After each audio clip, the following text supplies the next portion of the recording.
on to you, Gita. Do you agree with that? Is India's ambition to break into the top 3 a reality? What's your view? Without a doubt, India will become the 3rd largest economy of the world. It's a matter of a few years, unless something catastrophic happens. If you just look at the math in terms of India's growth rate relative to Germany and Japan, it would be very hard to see how India would not get there. And based on current projections, India gets there by 2028. Wow. It could be even sooner than that, depending upon how the revision of the GDP numbers happens at the start of this year, I guess relatively soon, what happens with the rebasing. So that is not the challenge for India. The challenge for India is not about becoming the 3rd largest economy in the world. The challenge for India is about raising per capita incomes to higher levels. And indeed, I agree with the minister that substantial reforms have been undertaken. The physical infrastructure build out is impressive.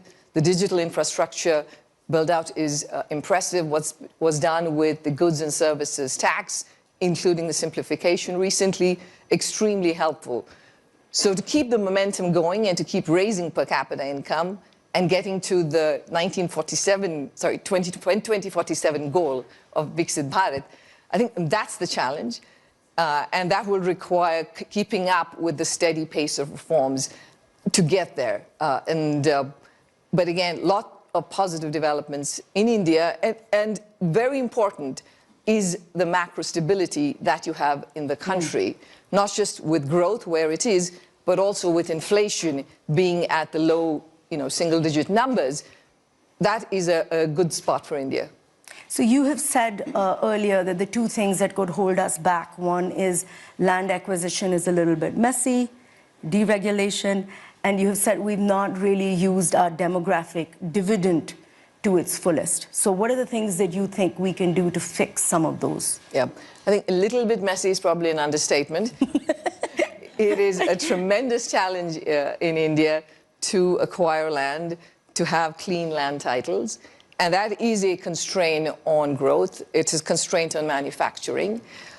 Again, there are states in India that are experimenting with techniques that other states can also adopt. I think Andhra Pradesh is doing a good job in finding very creative ways of helping with selling of land, shifting land from being agriculture to commercial land. Land titling, again, pushing on that is important. Judicial reforms, I think, are absolutely critical. That is a very important bottleneck for growth in India, and it's been there. I think people have seen it as a long-standing challenge, but we're not seeing many changes in that front. In terms of the labor force, you're right. We've been talking about the demographic dividend in India for a long time, but if you look at the contribution of labor to growth in India since the 1980s, only about 30% of India's growth has come from labor. So it is a fairly capital-intensive production structure that India has because of the rules and regulations that exist and the complications of hiring labor. Now, it is a very positive step in terms of implementing the labor laws that were passed by Parliament a few years ago. I think that's great. The states need to take that and go ahead. Raising the limit on the number of workers above which you face higher regulation from 100 to 300 is good.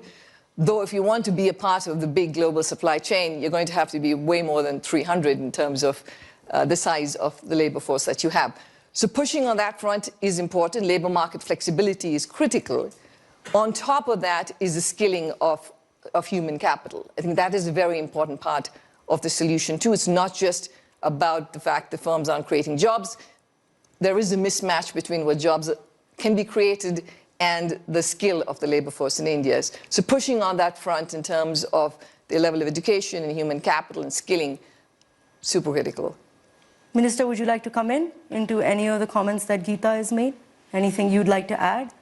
We follow a model of cooperative federalism where the central government and the state governments, we work together to bring out many of the reforms. And some of the reforms which are happening in Maharashtra, in Andhra Pradesh, in Odisha, many of these reforms are now becoming the template for other states to follow. And the labor reforms implementation is a major step.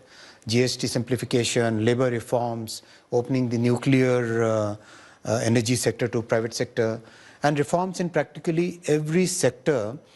We have two groups of ministers which are working on half the ministries in one group, half the ministries in other group, where we are going down to the procedural reforms, to legal reforms, to every possible reform that we can have. And I'll request all the participants present here, in case you feel there is any particular point which is hampering your growth in India, do come out. We are here to listen to your problems and solve them. We are here to, Wow.